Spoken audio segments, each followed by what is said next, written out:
Yeah, so hello everyone, we are back after a quick sip of water for the problem B. ये मैं second time record कर रहा हूँ. First time में कुछ वो ऑडियो इश्यूज आ गए थे. सो या ठीक है, चलेगा, no issues. We will try to cover again. I will count to 5. तब तक आप वीडियो को पॉज करके you can try reading the problem. 1, 2, 3, 4 and 5. So I hope आपने प्रॉब्लम रीड कर लिया होगा. ये मैंने अभी जस्ट एक्सप्लेन किया था, तो I will try to use that explanation only. हाँ हाँ, ओके. ऐसा समझ लो कि यहाँ पे एक नंबर लाइन है, ठीक है, विच इज़ 1 to 100 तक. एक नंबर लाइन है which is 1 to 100. Maybe let's make another one because ये अभी और कन्फ्यूजिंग होगा. So there is a number line. There are 100 rooms. 1 से 2 एक रूम है, 2 से 3, मतलब आप रूम्स 1 से 100 तक रूम्स है, जिसमें आप 1 से 2 पे जा सकते हो, फिर 2 से 3 पे जा सकते हो, फिर 3 से 4 पे जा सकते हो एंड सो ऑन. मतलब हर रूम दूसरे से कनेक्टेड है, बट सिर्फ अपने अगले वाले से. मतलब 1 2 से कनेक्टेड है, फिर 2 3 से कनेक्टेड एंड सो ऑन. अब आपको रेंजेस दिए. रेंजेस क्या बोला है कि एलाइस है that might be from 2 to 5. Let's assume alias 2 से 5 में किसी भी रूम पे हो सकता है, किसी भी रूम में हो सकता है. Same goes for Bob. Bob 3 से 7 में किसी भी रूम में हो सकता है. क्वेश्चन में क्या बोला है कि एलाइस की एक रेंज है, मतलब एलाइस 2 से 5 में किसी भी रूम में हो सकता है. बॉब 3 से 7 में किसी भी रूम में हो सकता है. वो पर सेम रूम में नहीं होंगे. अगर एलाइस 3 में है तो बॉब 3 में नहीं होगा, फिर बॉब किसी और रूम में होगा. सिमिलरली अगर बॉब 4 में है तो एलाइस किसी और रूम में होगा. तो अब क्वेश्चन क्या बोल रहा है कि you need to stop them from meeting each other. मान लो एलाइस 2 पे, बॉब 7 पे. तो ऐसे केस में आप कितने गेट्स पे लॉक लगाओगे जो आपको इन दोनों को मिलने से रोकना है? तो इसका आंसर तो सिंपल है, किसी भी एक पे लगा दो. मान लो 4 से 5 पे लगा दिया तो बॉब मैक्स 5 तक जा सकता है, एलाइस मैक्स 4 तक जा सकता है. So they will never be able to meet, क्योंकि 4 और 5 पे तो लॉक है. बट एक से इसका आंसर नहीं आएगा. मान लो ऐसा केस हो जाएगा, 4 से 5 में आपने लॉक लगाया ना, बट सिंस वो कहीं भी हो सकते हैं, मतलब एलाइस 2 से 5 में कहीं भी हो सकता है, तो मान लो ऐसे केस में एलाइस 3 पे था एंड बॉब 3 से 7 में कहीं पे भी हो सकता है एंड बॉब 4 पे था. तो अगर आपने सिर्फ 4 से 5 पे लॉक लगाया तो फिर एलाइस और बॉब 3 और 4 में थे, वो आपस में जाके मिल सकते हैं. Make sense? समझ में आया? तो हमें क्या बताना है कि हमें मिनिमम नंबर ऑफ लॉक्स कितने होंगे सच दैट वो कभी भी ना मिल पाए, चाहे वो कोई भी ब्लॉक में हो. मतलब 2 से 5 उनका एलाइस का रेंज है, 3 से 7 बॉब का रेंज है, वो उस रेंज में कहीं पे भी हो, हमें इतने लॉक्स लगा देने ताकि वो कभी भी ना मिल पाए. Make sense? क्वेश्चन समझ में आया? पहले समझा, नहीं समझा तो अगेन आई विल से कि यार एक बार go and read the problem statement once more, then come rewatch the video till now. यहाँ पे problem statement I guess clear होगी. We need to find the minimum number of locks we should apply ताकि Alice और Bob कभी भी ना मिल पाए. Alias 2 से 5 में कहीं भी हो सकता है, 3 बॉब 3 से 7 में कहीं पे भी हो सकता है. तो हमें ऐसा करना है कि वो दोनों कहीं पे भी हो, वो ना मिल पाए. ठीक है, तो अब इसमें ना केसेस समझते हैं. अभी 2 से 5 3 से 7 वैल्यू तो हमने ले ली है, बट ऐसा भी तो हो सकता है कि 1 2 3 4, फिर से वही नंबर लाइन ड्रॉ कर रहा हूँ मैं, 5 6 7 8. ऐसा भी तो हो सकता है कि एलाइस 1 से 3 में हो, बॉब 6 से 8 में हो. ऐसे केस में one lock will make sense. Correct. इस केस में हमने देखा वन लॉक से काम नहीं चल रहा था, पर इस केस में वन लॉक से काम चल जाएगा. तो हमें बहुत सारे ऐसे केसेस बनेंगे, बस उन केसेस को हमें हैंडल करना है. That's it. अब एक सवाल आएगा कि अच्छा इस केस में लॉक कितने चाहिए. तो देखो, एलाइस हो सकता है 3 में, बॉब हो सकता है 4 में, तो 3 से 4 में भी लॉक चाहिए, 4 और 5 में भी लॉक चाहिए. अब मान लो बॉब 6 में, एलाइस 5 में, ये भी पॉसिबल है, तो 5 से 6 में भी लॉक चाहिए.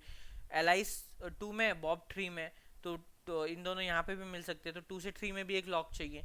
तो टोटल नंबर ऑफ लॉक्स जो होंगे ना, वो हमेशा किसके बराबर होंगे? ध्यान से सुनना. Their common area.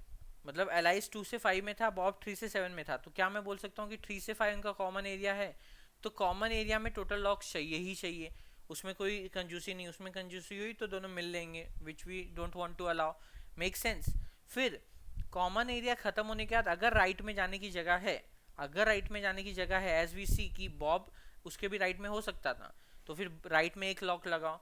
अगर लेफ्ट में जाने की जगह है तो लेफ्ट में एक लॉक लगाओ. एलाइस 2 पे था, बॉब 3 पे था, कॉमन एरिया के बाहर है, बट लेफ्ट में जाने की जगह है, तो एक लॉक यहाँ भी लगाना पड़ेगा. तो total number of locks we can say S common area plus अगर लेफ्ट में जाने की जगह है तो लेफ्ट में जाने के लिए, प्लस राइट में जाने की जगह है तो राइट में जाने के लिए, ये तीनों पे हमें लगाना पड़ेगा। मेक सेंस, समझ में आया? तो अब इसके लिए हम अलग अलग केसेस देख लेते हैं, ठीक है। तो मैं अगेन इसके लिए हो सकता है कोई ऑप्टिमाइज सॉल्यूशन हो जो किसी ने लिखा हो। अगर किसी को इसका कोई ऑप्टिमाइज सॉल्यूशन पता है तो प्लीज़ कमेंट में लिख के बता देना कि यार इसका एक सॉल्यूशन है जो ऑप्टिमाइज नहीं, मतलब इतने सारे केसेस हैंडल ना करना पड़े उस केस में। मैं कुछ केसेस बता रहा हूँ, मैंने वो केसेस के थ्रू किया है, तो उस केसेस के थ्रू हम इसको डिस्कस करते हैं। केस नंबर 1, मैं ए और बी को ऐसे ही रखता हूँ, सी और डी को मैं घुमाता हूँ। तो देखो, मान लो सी और डी पहले है, ए और बी से पहले ही है, मतलब ये दोनों में ये दोनों कंप्लीटली डिफरेंट है। तो ऐसे केस में कितने लॉक्स चाहिए? एक ही लॉक लगा दो। हमने पीछे ही देखा, ये काइंड ऑफ ये वाला ही केस है जहाँ पे दोनों अलग अलग थे, तो एक ही लॉक लगाने से काम हो जाएगा। तो फिर इस केस का आंसर क्या हो जाएगा? 1। तो इस केस के लिए अब इसको कोड कर लेते हैं डायरेक्टली, ठीक है। Let's directly code it. मैंने अभी क्या बोला कि अगर ए डी से बड़ा है तब तो आंसर 1 हो जाएगा। Make sense? अगर ए डी से बड़ा है तब तो आंसर 1 हो जाएगा। अब दूसरा केस देखते हैं, और कोई केस। तो अब मान लो सी डी यहाँ पे नहीं है, पहला केस समझ में आया? अच्छा, हम इरेज नहीं करते ताकि आगे काम आ सकता है। एक और केस मैं यहीं पे बता देता हूँ कि ए और बी है, सी और डी ऐसे, मतलब इस बार ये सी और डी एकदम आ गया है, मतलब बॉब की लोकेशन आ गया है, एल आई से मैच नहीं कर रही है। तो अगर ऐसा है तो भी हमें एक लॉक से काम चल जाएगा। तो इस केस में भी आंसर क्या हो जाएगा? 1। तो मैं इस केस को कैसे लिख सकता हूँ? ए डी से बड़ा हो या तो सी बी से बड़ा हो। अगर ऐसा क्वेश्चन है तो फिर आंसर इस केसेस में 1 हो जाएगा। Make sense? अब मान लो एक तीसरा केस देखते हैं। तीसरा केस क्या है कि ए बी वैसे का वैसे ही रखा है हमने, एज आई सेड ए और बी वैसे का वैसे ही रहेगा, सी और डी को घुमाना है। अब मान लो सी चालू पीछे से हो रहा है बट खत्म डी पे हो रहा है, ए पे हो रहा है, सॉरी। बॉब की लोकेशन चालू पीछे से हो रही है बट खत्म ए पे हो रही है। केसेस समझ में आए? केसेस बना रहे, केसेस समझना है भाई, सिर्फ केसेस समझना है और कुछ नहीं। मैं क्या कर रहा हूँ, सी और डी को पहले यहाँ लेके गया, फिर थोड़ा आगे लेके जाऊंगा, फिर थोड़ा आगे, एकदम लास्ट में जब वो बाहर चले जाएंगे तो भी 1 आएगा। वो बाहर वाला पहले ही क्यों डिस्कस कर लिया? सेम आंसर था भाई, इसके लिए कर लिया डिस्कस, क्या ही प्रॉब्लम है। Make sense? अभी मुझे बताओ इस वाले केस में क्या होगा। तो देखो, कॉमन एरिया कितना है? 1। कॉमन एरिया कितना है? 1। क्या इसके लेफ्ट में जा सकते हैं? यस। क्या इसके राइट में जा सकते हैं? नो। सॉरी, मैं क्या बोल रहा हूँ, कॉमन एरिया है ही नहीं, सॉरी सॉरी सॉरी, इसका कॉमन एरिया तो कुछ है ही नहीं, ये एक ही पॉइंट है, कॉमन एरिया है ही नहीं। तो इस कॉमन एरिया कुछ नहीं है। इसके राइट में जा सकते हैं? यस। इसके लेफ्ट में जा सकते हैं? यस। तो टोटल आंसर कितना हो गया? 2। नहीं समझा भाई, नहीं समझा, ठीक है, समझ लो, मान लो ए की वैल्यू 5 थी, बी 7 था, सी 3 था, डी भी 5 था। अब मान लो एल आई 4 पे है, बॉब 5 पे है, पॉसिबल है? सॉरी सॉरी, एलाइस का ए से बी है ना, तो एलाइस 5 पे है, बॉब 4 पे, पॉसिबल है? यस पॉसिबल है। बॉब की रेंज सी से डी थी, तो क्या 4 से 5 के बीच में लॉक लगाना पड़ेगा? हाँ यार, लगाना पड़ेगा। अब मान लो बॉब 5 पे है और एलाइस 6 पे, क्या पॉसिबल है? यस यार पॉसिबल है, क्योंकि एलाइस की रेंज 6 से सॉरी 5 से 7 है और बॉब की 3 से 5 है, तो बॉब 5 पे और एलाइस 6 पे हो सकता है। तो क्या यहाँ भी लॉक लगाना पड़ेगा? यस। ये what is this? Nothing but same जो हमने डिस्कस किया कि भाई अगर कॉमन एरिया यहाँ पे है नहीं, यहाँ पे कॉमन एरिया है नहीं, पर यहाँ पे क्या है, लेफ्ट में भी जाने के लिए जगह है, राइट में भी जाने के लिए जगह है। राइट में एलाइज जा सकता है, लेफ्ट में बॉब जा सकता है, तो राइट और लेफ्ट दोनों में जाने की जगह है। इसके लिए इसका आंसर क्या हो जाएगा? 2। इसके लिए इसका आंसर क्या हो जाएगा? 2। Make sense? समझ में आया? सेम यहाँ पे देख लो एक और केस की, यार ए और बी है, इस बार सी और डी ऐसे, मतलब बी जहाँ एंड हो रहा है वहां से सी स्टार्ट हो रहा है। इस केस में भी हमें दो लॉक्स लगाने से काम हो जाएगा। Make sense?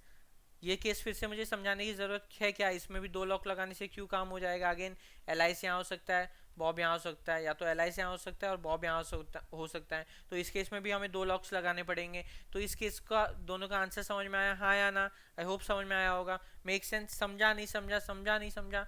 ठीक है, अभी आगे बढ़ते हैं, इस केस को लिख के देख लेते हैं। ये केस क्या बोल रहा है कि या तो ए डी के बराबर हो, और या तो ए डी के बराबर हो या तो बी सी के बराबर हो। ऐसे केस में आंसर क्या है? 2 है। Make sense? समझ में आया? ठीक है, परफेक्ट। अभी हम लोग देखो, अभी हम लोग क्या बोल रहे हैं, ये पहले डी ए से पीछे था, ये वाले केसेस कॉम्प्लीमेंट्री केसेस है, ठीक है। तो ये कॉम्प्लीमेंट्री हमें पता चल रहे थे कि जैसे यहाँ हो रहा है वैसे यहाँ पे होगा, इसके लिए हम लोग लिख रहे थे। बट अभी के लिए इस केसेस पे मत ध्यान दो, ध्यान इस वाले पे दो। तो देखो, पहले डी ए से पीछे था, अब डी ए से इक्वल पे आया। अब डी, नेक्स्ट स्लाइड में जाते हैं। अब डी कहाँ जाएगा, ऐसे समझो, पहले डी पीछे था, फिर डी इक्वल पे आया, अब डी कहाँ जाएगा, आगे जाएगा। अब जब डी आगे जाएगा ना तो दो चीजें हो सकती है, या तो सी ए से स्टार्ट हो रहा हो या तो सी ए से पहले आ रहा हो। तो पहले वाला केस देख लेते हैं, सॉरी सी ए से पहले आ रहा हो जो अभी है, तो पहले पहले वाला केस देख लेते हैं कि जहाँ पे सी पहले आ रहा है। ठीक है, अब जब सी पहले आ रहा है तो डी कहाँ कहाँ हो सकता है, सी पहले आ रहा है, डी या तो बीच में हो सकता है, या तो डी यहाँ हो सकता है बी के साथ, या तो डी बी के बाद हो सकता है। ये तीन केसेस पॉसिबल है। सी पहले आ रहा है, डी या तो बीच में हो सकता है, या तो बी पे हो सकता है, या तो बाद में हो सकता है। ये तीन केसेस हैं, मेक सेंस। तो तीनों के लिए आंसर हम क्या होगा वो चेक करते हैं। देखो पहले पहले वाला केस देख लेते हैं, तीन केसेस बनेंगे वो समझ में आया। अब पहले वाला केस है तो कॉमन एरिया क्या है, ए से डी। कॉमन एरिया क्या है, ए से डी। लेफ्ट जाना अलाउड है, यस। राइट जाना अलाउड है, यस। तो ए से डी पे कॉमन एरिया +2, ए से डी का कॉमन एरिया +2। तो फिर इसका कोड कैसे लिखेंगे, एल्स इफ, अभी हमने बात की कि यार ए अगर सी से बड़ा है, ए अगर सी से बड़ा है तो तीन केसेस बनेंगे। एक कौन सा केस है, यहाँ पे डी बी से छोटा है। अगर डी बी से छोटा है तो आंसर क्या होगा, कॉमन एरिया। कॉमन एरिया क्या है, डी माइनस, कॉमन एरिया क्या है, डी माइनस, कॉमन एरिया क्या है यहाँ पे, ये ए से बी है, ये सी से डी है, तो कॉमन एरिया क्या है, ए से डी का है। तो अगर ए से डी का कॉमन एरिया है तो फिर कॉमन एरिया को हम लोग कैसे लिखते हैं, डी माइनस ए, ये कॉमन एरिया हो गया। +2, +2 क्यों, एक लेफ्ट के लिए एक राइट के लिए, मेक सेंस। एक इस साइड के लिए एक इस साइड के लिए, ए से डी का कॉमन एरिया प्लस, सॉरी ए से डी का कॉमन एरिया प्लस एक लेफ्ट ना जाने देने के लिए और एक राइट ना जाने देने के लिए। तो डी, ये दो समझ में आया, दो कौन से केसेस हुए, एक डी से राइट मत जाने दो, एक ए से लेफ्ट मत जाने दो। मैंने पहली बार में एक्सप्लेन करते टाइम वही बताया था अभी, बट फिर से मैं कंफ्यूज हो गया था, बट ठीक है समझ में आया। फिर ये वाला केस हो गया जहाँ पे डी बी से पहले था। अब वो वाला केस जहाँ पे डी बी पे ही है, इस केस में क्या डिफरेंस हो जाएगा, इस केस में डिफरेंस क्या होगा, common area will be A to B. तो ये वाला केस लिख के देखते हैं, else if D equal to अगर बी है तो सबसे पहले कॉमन एरिया क्या है, common area is B minus A और D minus A, whatever you want to say, क्योंकि बी और डी सेम ही है। प्लस अब क्या मुझे लेफ्ट में जाने से रोकना है, यस यार लेफ्ट में जाने से तो रोकना है, तो +1 लिख लेते हैं। यहाँ पे भी +1 लिखते हैं, एक लेफ्ट के लिए एक राइट के लिए। ये लेफ्ट के लिए लिखा हमने। अब क्या मुझे राइट में जाने से रोकना है, नहीं, क्योंकि ना एलाइस यहाँ पे हो सकता है ना बॉब यहाँ पे हो सकता है, यही बाउंड्री है, और दोनों सेम स्पॉट पे तो हो नहीं सकते। तो इसके राइट में तो कोई हो ही नहीं सकता ना, तो मुझे राइट में जाने से रोकना ही क्यों है। I don't need to go to stop someone for going right. नहीं समझा, मान लो 3 से 7 है, एक 1 से 7 है, तो एक केस में, वर्स्ट केस में क्या हो सकता है कि एक 6 पे, एलाइस जो है वो 6 पे एंड बॉब 7 पे।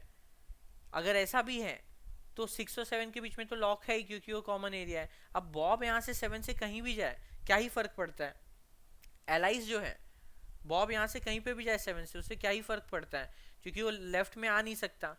और बॉब 6 से पहले कहीं पे भी जाए क्या ही फर्क पड़ता है, वो राइट में जा नहीं सकता। तो हम बेसिकली क्या बोल सकते हैं कि हमें राइट में लॉक लगाने की जरूरत ही नहीं है। समझ में आया, जब बी और डी सेम है तब हमें राइट में लॉक लगाने की जरूरत ही नहीं है, क्योंकि कॉमन एरिया एक साथ एंड हो रहा है, मेक सेंस। तो इस केस में राइट के लिए क्या हो जाएगा, 0। फिर तीसरा केस क्या होगा, जहां डी बी से बड़ा होगा, जहां डी बी से बड़ा होगा। तो इस केस को कैसे लिखेंगे, जहां पे डी बी से बड़ा होगा। तो इस केस में कॉमन एरिया क्या होगा, अगेन ए से बी होगा। तो कॉमन एरिया क्या होगा इस केस में, again common area will be A से बी। प्लस क्या राइट में जा सकते हैं कॉमन एरिया के, यस बॉब जा सकता है। क्या लेफ्ट में जा सकते हैं कॉमन एरिया के, यस बॉब लेफ्ट में भी जा सकता है। तो लेफ्ट में भी जा सकते हैं एंड राइट में भी जा सकते हैं।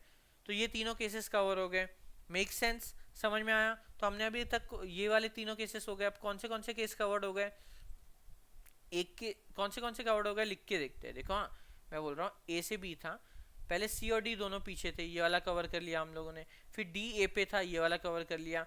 फिर हमने कौन सा केस कवर कर लिया, जहाँ सी पीछे, डी या तो बीच में है, या तो बी पे है, या तो आगे है, ये सारे कवर कर लिए। अब कौन सा केस बचा, जहाँ पे सी जो है वो ए पे आ जाए। कौन सा केस आया अब, जहाँ पे सी जो है वो ए पे आ जाए। इस केस में भी तीन पॉसिबिलिटी है, या तो डी बीच में होगा, या तो डी बी पे होगा, या तो डी बाद में होगा। तो फिर से तीनों केसेस को हैंडल करते हैं। तो लेट्स से यहाँ पे अब क्या है, else if A equal to C, जहाँ पे ए और सी इक्वल है, यहाँ पे भी 3 केसेस बनेंगे, तो वो तीनों केसेस लिख लेते हैं। डी लेस देन बी एक केस होगा, फिर एक केस होगा डी इक्वल टू बी वाला, एंड फिर एक केस होगा डी ग्रेटर देन बी वाला। तो आई विल से कि यार ट्राई करो, मैंने ये बता दिया कि केसेस हैं, अब ट्राई करो ये खुद से लिखने का। मैं काउंट करता हूँ 5 पे, इनकी जो आंसर की वैल्यू है खुद से लिखने का ट्राई करो, एंड इफ पॉसिबल कमेंट में लिख के बता दो कि यार आपने ट्राई किया है, and then I will explain. ऐसा नहीं मैं क्विकली, पर मैं को क्विक जाऊंगा, बिकॉज अगर अब तक आपको समझ में आ गया कि बाकी केसेस हमने कैसे लिखे, तो रेस्ट ऑफ द केसेस लिखना ईजी होने वाला है। इसके लिए मैं वहाँ पे क्विक जाने वाला हूँ। सो जस्ट मेक श्योर कि आप लोग फटाफट उसको खुद से ट्राई कर रहे हो। I am counting to 5, 1 2 3 4 and 5। मैंने 5 तक काउंट कर लिया, ठीक है। अब मैं फटाफट लिख रहा हूँ, देखो मुझे पता है कि सी या इससे ना लेफ्ट में जाने का चांस ही नहीं है, तो लेफ्ट वाला तो 0 ही आएगा। पहले वाले केस में कॉमन एरिया क्या है, डी से ए, तो पहले वाले केस में कॉमन एरिया क्या है, answer equal to D minus A. पर यहाँ पे लेफ्ट में जाने का चांस नहीं है, तो वहाँ पे 0, राइट में जाने का चांस है तो 1। लेफ्ट में जाने का चांस नहीं है क्योंकि कोई लेफ्ट में है ही नहीं। राइट में जाने का चांस है क्या, हाँ है, क्योंकि एलाइज खुद लेफ्ट में है। तो ये वाला केस कौन सा था, पहला, ये वाला। तो ये वाला केस हमने कंसिडर कर लिया। अब जब बी और डी इक्वल है, ये वाला केस यहाँ पे बी और डी इक्वल है, तो कॉमन एरिया क्या है, ए से बी या सी से डी, जो भी बोलना है वो बोल लो। तो कॉमन एरिया क्या है, ए से बी या सी से डी। क्या लेफ्ट में कोई जा सकता है, नहीं। क्या राइट में कोई जा सकता है, नहीं। तो लेफ्ट में भी कोई नहीं जा सकता, राइट में भी कोई नहीं जा सकता, तो 0 0 ऐड कर दिया। अब तीसरा केस कौन सा बचा, जहाँ पे डी आगे है, जहाँ पे डी आगे है, उस वाले केस में क्या होगा, कॉमन एरिया क्या है, कॉमन एरिया इज अगेन ए से बी। कॉमन एरिया क्या है, अगेन ए से बी। क्या लेफ्ट में जा सकते हैं, नहीं जा सकते। क्या राइट में जा सकते हैं, यस जा सकते हैं, क्योंकि अब यहाँ पे राइट में एलाइस बॉब जा सकता है, तो फिर राइट में भी एक लॉक लगाना पड़ेगा, तो हमने राइट के लिए +1 कर दिया। Make sense. अब कौन सा केस बचा, आप देख के आप लोग इसके आगे वाला आप केस खुद से लिखो। 1, I am counting to 5, pause the video and try to write the case on your own, because यार इतने सारे केसेस डिस्कस हो गए, तो अगला केस आपको लिखने आना चाहिए। 1, चलो मैं केस बता देता हूँ एंड उसका कोड लिखने का ट्राई करो। अगला केस क्या होगा कि ए और बी है एंड सी अब तक यहाँ आया था, अब सी इसके आगे आएगा, अब सी इसके आगे आएगा। Make sense. अब उसके बाद फिर डी के लिए 3 केसेस होंगे, डी या तो यहाँ आएगा, या तो यहाँ आएगा, या तो यहाँ आएगा। तो ये वाला केस अब आप लोग खुद से लिखने का ट्राई करो। I am counting to 5 and then I will explain the rest of the cases. So 1 2 3 4 and 5। So I hope आपने ट्राई कर लिया होगा। अब इस वाले केस में क्या होगा, ए विल बी लेस देन सी। अब इसमें भी 3 केसेस बनेंगे, या तो डी लेस देन बी है, या तो डी इक्वल टू बी है, या तो डी ग्रेटर देन बी है। ये 3 केसेस बनेंगे। अब जब लेस देन बी है, ये लेस देन बी है, तो कॉमन एरिया क्या है, सी से डी। तो कॉमन एरिया क्या है, सी से डी। लेफ्ट में जा सकते हैं, यस। राइट में जा सकते हैं, यस। तो फिर आंसर में कितने ऐड होंगे, लेफ्ट में जा सकते हैं, यस। राइट में जा सकते हैं, यस। तो आंसर में +2 ऐड हो गया। अब दूसरा केस कौन सा है, दूसरा केस है जहाँ पे ये बी और डी सेम जगह पे। दूसरा, पहला वाला केस हमने ये वाला कंसिडर कर लिया। अब दूसरा केस कौन सा है, बी और डी सेम जगह पे। तो अगेन कॉमन एरिया क्या है, सी से डी। तो कॉमन एरिया क्या है, अगेन सी से डी। प्लस लेफ्ट में जा सकते हैं क्या, यस। लेफ्ट में जा सकते हैं। क्या राइट में जा सकते हैं, नहीं, क्योंकि बी और डी सेम पोजीशन पे, तो राइट में तो जा ही नहीं सकते ना, राइट में तो कोई है ही नहीं, तो राइट के लिए यहाँ पे 0 हो जाएगा। फिर तीसरा केस क्या है, तीसरे केस में क्या है, डी आगे है बी के भी। तीसरे केस में क्या है, डी बी के भी आगे है। तो इस केस में क्या होगा, कॉमन एरिया क्या है, बी से सी। कॉमन एरिया क्या है, बी से सी। दिख रहा है ना यहाँ पे देखो, सी से डी जा सकता है, ए से बी जा सकते हैं, तो कॉमन एरिया बी से सी से बी ही हुआ, क्योंकि बी के आगे बॉब नहीं होगा और सी से पहले एलाइस नहीं होगा, तो बी से सी कॉमन एरिया है। तो फिर कॉमन एरिया क्या है, answer equal to C minus B. Plus left में जा सकते हैं, यस। राइट में जा सकते हैं, यस। तो टोटल आंसर में क्या होगा, लेफ्ट में जा सकते हैं, यस। राइट में जा सकते हैं, यस। तो टोटल आंसर में +2 हमने ऐड कर दिया। क्या और कोई केस होगा, थिंक फॉर इट। अभी और कोई केस होगा क्या, ए से बी। अभी तक बी कहाँ था, सी पहले पीछे था, सी फिर बीच इक्वल पे आया, फिर सी आगे आया। अब हो सकता है सी बी के इक्वल हो जाए, पर ये वाला केस तो हमने पहले ही कंसिडर किया होगा। याद आया, ये वाला केस हमने यहाँ पे कंसिडर किया था कि भाई जब बी और सी इक्वल हो जाएगा, क्योंकि that was similar to this particular case, इसके लिए वो हमने पहले ही कवर कर लिया था। फिर सी जब बी से भी आगे आ जाएगा, वो वाला भी केस हमने कवर कर लिया है। तो all we have covered all the test cases. Now I know इतने सारे टेस्ट केसेस लिखना ही मुश्किल हो जाएगा कॉन्टेस्ट के टाइम पे, but if you will understand the question thoroughly, अच्छे से लॉजिक अगर क्लियर हो गया गेट्स का, कि जो मैंने स्टार्टिंग में समझाया वो कॉन्सेप्ट समझ गया कि यार कॉमन एरिया पे सारे जगह गेट्स लगाने हैं, फिर लेफ्ट में जाना पॉसिबल है तो लेफ्ट में गेट लगाओ, फिर राइट में जाना पॉसिबल है तो राइट में गेट लगाओ, then you will code the question very easily. ये मैंने बहुत ज़्यादा टेस्ट केसेस लिख दिए, इतने टेस्ट केसेस लिखने की ज़रूरत नहीं है। मुझे ही लग रहा है कि मैं शायद अभी इसमें ही कोई शॉर्ट सॉल्यूशन ट्राई करूंगा ना, तो डैट विल बी एक्सेप्टेड। अभी के लिए एक बार ये वाला सॉल्यूशन पहले सबमिट करके देख लेते हैं, then we will spend 2 minutes in optimizing the solution, जो मैं बोल रहा हूँ उस चीज़ को लेके। If we will able to do it then it's great, otherwise हम लोग इसको फिर नेक्स्ट किसी क्वेश्चन में, नेक्स्ट कभी अगर मेरे को कोई सॉल्यूशन मिलता है या फिर मैं सॉल्यूशन करता हूँ तो वो मैं कमेंट बॉक्स में डाल के बता दूंगा। अभी के लिए let's see whether it is getting accepted or not. It should be, because सारे टेस्ट केसेस नहीं, it is not. तो that's the point यार, ऐसा पॉसिबल हमेशा ही है कि कोई ना कोई टेस्ट केस आप मिस कर जाओ। so let's just see. okay it's c minus b when d is greater than b. so what I'm saying, it's d minus c, it's d minus c, it's c minus c, and it's fine, d minus c, everything looks fine to me. d greater than b. okay,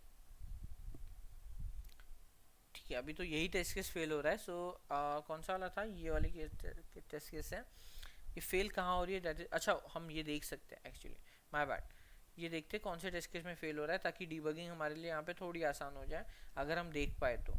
21st number, and now it is very difficult to understand क्या 21st number क्या है।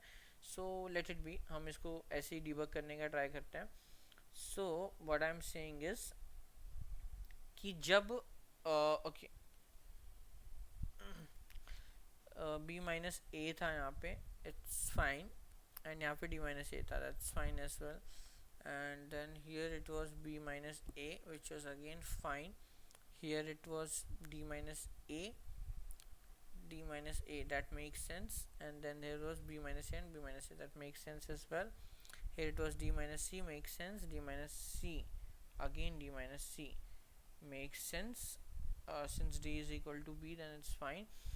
जो last case है जहाँ पे d greater than b है, last case है जहाँ पे d ग्रेटर देन b है, तो common area is b minus C, which makes sense, otherwise common area is d minus C, that makes sense as well. c minus b नहीं, sorry my bad, it will be b minus C. Okay, b आगे है, c तो पहले आ रहा है ना, right, make sense, it's b minus C. समझ में आया यहाँ पे हमने क्या गलती किया, कॉमन एरिया b से c था, बट जो हम सब्ट्रैक्शन कर रहे हो c माइनस बी कर रहे हैं, which will be give us a negative value, तो b माइनस सी डालने पे I guess it should get accepted. तो सैम्पल तो वैसे भी पहले भी पास हो रहे थे, तो that does not needs to be check, and इसको सीधा ही सबमिट मार के देखते हैं। We might get a right answer, we might get a wrong answer, let's see. And yes, so we have got the right answer. Now इसका जो optimisation code है, आई गेस वीडियो ऑलरेडी काफ़ी लेंदी हो गई होगी, so we will won't be trying that here right now. मैं उसको try करता हूँ, if I will get to an optimize solution जिसमें इतने सारे टेस्ट केसेस ना लिखने पड़े, I will put that in the comment box, वो कमेंट बॉक्स को चेक करते रहना। For now this was about the second problem, I hope समझ में आया होगा, नहीं समझ में आया तो यार पेन पेपर लो एंड ये सारे टेस्ट केसेस बना के ट्राई कर लो, you will get a, I mean you will feel कि actually हमने इस क्वेश्चन में क्या किया है। The question is very very simple, it's just you need to identify the test cases, that was it. So yeah, that was about the second problem. Let's meet in the third one. Thank you.